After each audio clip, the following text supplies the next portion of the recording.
Commissioner Lahore Syed बिन मकसूद की ज़ेर सदारत परी मानसून और मानसून में निकासियाब के हवाले से इजलास मुनक्किद हुआ। मलिक अली मवान की रिपोर्ट के मुताबिक कमिश्नर लाहौर सैद बिन मकसूद ने कहा कि बगैर हिदायत का इंतजार किए तमाम महकमे बारिश की सूरत में फौरी रद्द अमल दें।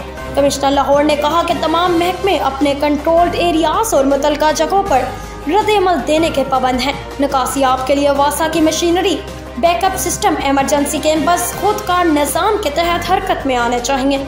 कमिश्नर लाहौर ने कहा कि बारिश के बाद LWMC शहर की सफाई के लिए ऑपरेशन करेगा।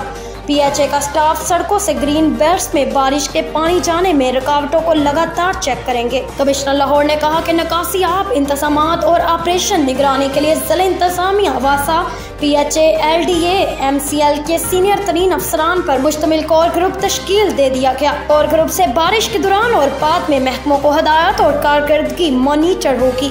कमिश्नर लाहौर को MD वासा ने निकासियाब इंतजामात और ऑपरेशन पर ब्रीफिंग दी।